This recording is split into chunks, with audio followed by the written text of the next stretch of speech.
Video kali ni simple je. Baru-baru ni, seorang lelaki warga Indonesia ada memuat naik video di TikTok dengan mengatakan Malaysia negara yang buat-buat kaya. Dalam erti kata lain, dia nak cakaplah yang sebenarnya Malaysia negara miskin dengan mempertikai ada segelintir rakyat Malaysia yang turun buat demo disebabkan harga minyak mentah Malaysia naik. Hai, Assalamualaikum. Apa khabar korang hari ni? Semoga korang semua baik-baik saja. Sebenarnya Mamat ni tak tahu pun apa alasan semua ni terjadi. Dikaitkan pula Malaysia ni tak kaya sebab tu rakyat demo bila harga minyak naik. Aduhai, dah tak ada bahan nak kutip ni lah jadinya. Kalau dilihat, Mamat ni sebenarnya tak suka dengan Malaysia. Nak kata orang Malaysia sombong dan nasihatkan supaya jangan sombong. Entah apa-apa Mamat ni, korang saksikan je lah sendiri perangai Mamat ni. Sebelum tu, korang boleh support tukang react dengan cara tekan butang subscribe, tekan loceng dan jangan lupa komen yang baik-baik. Tanpa buang masa, mari kita sama-sama saksikan. Let's go. Negara kecil yang sok paling kaya itu.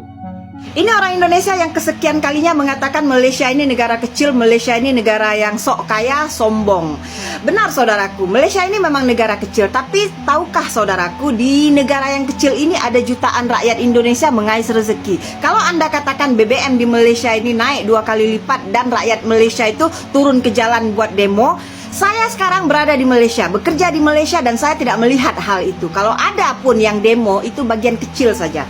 Di negara kita, walaupun BBM nggak naik, tapi rakyat Indonesia ada. Mau mendapatkan BBM aja antri. Anda katakan ringgit Malaysia katanya kuat. Ya benar, memang ringgit Malaysia ini kuat. Sekarang ya, posisi ringgit Malaysia ini sangat bagus. 1 juta rupiah hanya 247 ringgit Malaysia. Ya, jadi kalau saudara tidak mengetahui tentang negara itu, cari tahu dulu yang benar ya. Jangan sok tahu. Negara kecil yang sok paling kaya itu, yang bangga katanya ringgit itu kuat, ringgit mahal, ya. Nyatanya apa? Nyatanya saat ini lagi kacau. Pasal apa? Pasal BBM naik begitu cepat, ya, naik 2 kali lipat. Jadi masyarakat sibuk tuh, ya, lagi turun ke jalan, ya kan. Katanya negara kaya, ya kan. Katanya ringgit kuat, tapi kena apa? Mau turun-turun ke jalan, gara-gara BBM naik. Gak hanya gara-gara BBM naik. Kalau negara kaya, yang benar-benar kaya, manalah mungkin, ya kan? Hanya gara-gara BBM naik udah kacau, ya kan? Kan nampak kan bahwasanya negara itu bukan negara yang benar-benar kaya, ya kan? Kalau negara yang benar-benar kaya, nggak akan mungkin terjadi, ya kan? Hanya gara-gara naik BBM langsung kacau, pada turun ke jalan dan menuntut PM-nya untuk turun. Ya, katanya negara kaya, katanya mata uangnya kuat, BBM masih naik 2 kali lipat, udah pada kebingungan. Makanya sudah berapa kali saya cakap, tak payah sombong, tak payah sombong, ya. Berkali-kali saya cakap, tak payah sombong, ya. Tak payahlah hina negara-negara tetangga, tak payah menjelek-jelekkan negara tetangga, merendahkan negara tetangga, ya. You boleh kaya saat ini, pasal apa? Pasal bantuan negara tetangga juga, ya. Jadi tak payahlah sekali lagi sombong. Oke, nah tadi katanya negara kecil yang sok paling kaya itu. Wow, siapa itu yang sok paling kaya itu? Tidak bercermin nampaknya ya. Oke, sebenarnya Malaysia pun tak pernah pun mengaku mereka ini negara kaya ya. Tapi mereka berusaha untuk memperbaiki apa yang diperlukan oleh rakyatnya ya. Mungkin kalau orang Indonesia sebagian tak tahu dan ada juga yang tahu mungkin melalui video-video yang mereka dengarkan. Nah, dan kemungkinan juga mereka itu yang mendengarkan iri ya, jealous dengan apa yang ada di Malaysia ini. Bang, kenapa harga minyak dekat pam masih mahal padahal harga minyak dunia turun? Okey, ini aku nak explain kat korang konsep sebenar harga minyak dekat Malaysia ni, harga minyak pam ni. Okey, yang pertama adalah harga minyak di Malaysia ditentukan melalui Automatic Fuel Price (AFP), di mana harga minyak ni diambil daripada purata harga minggu lepas. Sebab tu kalau korang tengok setiap kali pengumuman daripada Kementerian Kewangan, diorang akan umum untuk 1 minggu. Dia bukan harian. Kalau kau pasal dia akan umum 1 minggu. Okey, harga minyak minggu ni RM6.72 naik 1 minggu. Okey, itu yang pertama. Yang kedua adalah harga yang korang tengok harga minyak turun semalam tu adalah Brent Futures. Brent Futures ni adalah harga minyak masa depan yang untuk pembelian pada bulan 6. So harga minyak Brent Futures tu adalah $95. Tapi harga minyak yang kita beli sekarang ni adalah harga Brent adalah harga setong dia $144. Jadi harga dia tak turun sangat pun. Brent Futures untuk pengantaran bulan Jun tu memanglah mahal, bulan 6. Tapi yang untuk sekarang ni masih mahal. Dan yang ketiga, kenapa harga minyak masih mahal? Sebab sekarang ini adalah di Selat Hormuz tu masih lagi berlaku situasi yang tak pasti. Seperti semua sedia maklum kan, malam korang tengok macam gencatan senjata akan berlaku, tiba-tiba tak jadi. Tiba-tiba Selat Hormuz buka penuh, tiba-tiba buka sikit. So di situ berlaku ketakutan dalam kalangan pelabur, dalam kalangan mereka yang nak bawa kapal dan sebagainya, sebab risiko keselamatan itu tinggi. Bila risiko keselamatan itu tinggi, insurans naik mendadak. Dan Petronas mengumumkan memang insurans naik sampai 337%. Dan kos pengangkutan naik sampai ke 47% sampai ke 100 lebih persen. So itu yang menyebabkan harga minyak naik. Dan yang keempat adalah pengeluaran minyak dekat Timur Tengah tu sekarang ni berkurangan. Kita banyak order minyak dari Timur Tengah. 70% daripada minyak import kita adalah dari Timur Tengah. Merangkumi Selat Hormuz saja 38% daripada bekalan minyak Malaysia.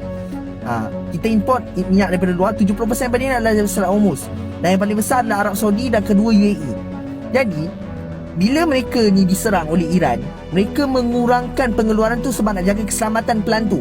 Dan bila mereka kurangkan operasi ataupun shutdown plant tu, benda tu makan masa untuk pulih semula, macam 100% macam dulu sebelum perang. Dia bukan bila korang off plant tu, dah elok ke senjata, buka, selesai balik, elok balik. Tak, dia bukan macam buka pipe air bang. Dia tak macam buka pipe air. Dia nak setting down plant tu, kena buka, kena proses, buat balik calibration dan sebagainya. Ini kita serahkan pada chemical engineer lah. Tapi setakat yang saya tahu itulah. So dia perlukan masa. Sebab itu Qatar mengumumkan diorang declare force major. Maksudnya kepada customer-customer diorang mungkin akan ambil masa 3 ke 5 tahun untuk diorang betul-betul boleh hantar balik fully 100% macam mana diorang sebelum perang. Jadi sekarang ini masalah dia adalah bekalan. Bekalan, ancaman keselamatan, peningkatan kos logistik, kos insurans dan kos pengangkutan. Dan segala itu bukan itu yang hanya dikira ialah bawa minyak mentah. Ini tak termasuk proses. CEO Petronas ni cakap kos untuk minyak mentah tu bila datang ke negara kita dia kena proses. Dan minyak mentah ni macam-macam jenis, ada light, ada sweet, ada heavy crude. So diorang nak kena proses, kos proses lagi mahal. So bila kos proses mahal, sampailah kepada pam, itulah harga yang korang dapat. So dia adalah rangkaian domino effect di situ. Jadi saya harap ini penjelasan secara ringkas supaya korang faham kenapa harga minyak bila naik mendadak dia tak turun instantly. Okey, disebabkan itu. Harga pam pun menurut harga semasa minyak pun sekarang ni di anggaran antara $150 petrol ke $250 untuk diesel. So harga semasa pun masih lagi mahal. Yang korang tengok turun tu Brent Futures, geng-geng futures, harga yang kehadapan. Dan harga Brent ini menentukan transaksi minyak di seluruh dunia. Malah kalau korang cek harga-harga minyak yang spesifik ikut negara, untuk harga Singapura saja punya minyak $190 setong. Untuk harga minyak Kuwait, minyak Oman saja pun dah $140-150 setong lagi. So harapnya korang dapat faham apa yang saya penjelaskan. Jadi itu saja daripada saya. Boleh follow, like dan share. Kita jumpa lagi video akan datang. Apa zalimnya kerajaan sampai tiap minggu nak kena naik minyak? Okey, hari ni kita tolak faktor politik, walanon, walaun semua, bukan. Hari ni kita cuba nak faham kenapa harga minyak masih mahal walaupun harga crude oil US turun. Aku akan bagi explanation ringkas supaya korang boleh faham. Sebab ramai je lagi dah buat video pasal kenaikan harga minyak. Kan siap letak spesifik lagi, siap data, price chart apa semua. Tapi aku rasa rakyat Malaysia malas nak baca. So biar aku buat video untuk korang faham. First kali, crude oil. Memanglah kau nampak crude oil ni sebenarnya harga dia macam dah reda sikit minggu ni. Okay, tapi Malaysia kan, minyak yang kau isi tu dia bukan harga crude oil mentah semata-mata. Dia pakai APM. APM tu formula harga minyak mingguan. Formula harga minyak mingguan ni dia guna apa? Dia guna MOPS, MOPS. MOPS ni adalah apa? MOPS ni harga minyak selepas dah diproses kat Singapura. Dia ambil kira logistik, dia ambil kira insurans apa semua. Lepas daripada proses tu, itulah minyak yang kau masukkan dalam kereta, minyak yang kita pakai semua. Jadi kalau nak senang faham, harga pam kat Malaysia ni dia bukan harga hari ni punya minyak tau. Dia ikut purata APM minggu lepas. Sebab tu harga dia macam gitu. Sebab tu kita mengalami kenaikan minggu ni juga. Disclaimer lagi sekali, aku bukannya nak bawa masuk usul politik. Aku cuma menerangkan apa yang tengah berlaku dan kenapa benda tu berlaku. Last kali kan, kita ni semua tengah mengalami krisis. Kita ni semua satu Malaysia, bukan kata satu Malaysia, satu dunia tengah mengalami kesusahan. So ni bukanlah masanya untuk kau blame ke, untuk kau bergaduh, berpecah belah. Tak, masa ni sebenarnya semua kena bersatu kan. Bukan kau seorang ni susah, semua tengah susah. Malaysia adalah negara ketiga terkaya dekat Asia Tenggara. Itu kalau menurut International Monetary Fund ataupun IMF. Jom kita bincangkan benda ni. Menurut IMF, Malaysia berada di tangga ketiga negara yang paling kaya dekat Asia Tenggara ni, di belakang Singapura dan juga Brunei. Sementara dekat belakang kita pula ada Thailand dan juga Indonesia. So persoalannya, macam mana dia ukur kekayaan ni? Dia ukur kekayaan ni melalui apa yang kita panggil sebagai GDP per capita. Kita dekat Malaysia sekitar $14,423 ataupun bersamaan dengan 61,903. Dan ini mengatasi Thailand, Indonesia dan purata ASEAN lah.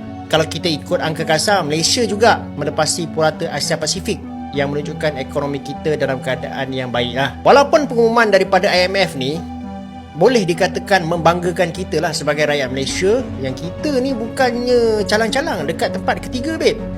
Tapi yang penting untuk kita tahu adalah GDP per capita ni bukan saja ukuran penuh kekayaan rakyat.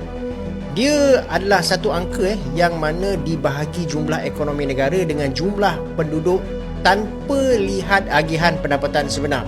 Dalam kes Malaysia ni, kita ada beberapa isu lagi lah. Contohnya macam masalah ketaksamaan, jurang bandar dan juga luar bandar, etnik dan juga kelas sosial yang dikatakan masih lagi melebar. Jadi walaupun angka per kapita tu tinggi, ramai rakyat Malaysia yang masih lagi berdepan dengan isu-isu macam ni lah. Dan korang pun ingatkan sebelum ni, ada satu komentator daripada US iaitu Bill O'Reilly yang dia kecam Malaysia lah, bukan sekali tapi dua kali. Dan Bill O'Reilly ni dia menggunakan ukuran GDP per capita. That's why kita tak boleh ambil GDP per capita ni semata-mata untuk melihat sama ada kita betul-betul kaya ataupun tidak. Dia adalah satu angka yang bersifat makro. Dan lagi satu cabaran bagi ekonomi Malaysia ni juga, kita boleh dikatakan bergantung kepada sektor tertentu. Sebahagian besar kita punya kekuatan GDP ni datang daripada komoditi macam minyak dan gas dan juga ekspor elektrik dan elektronik.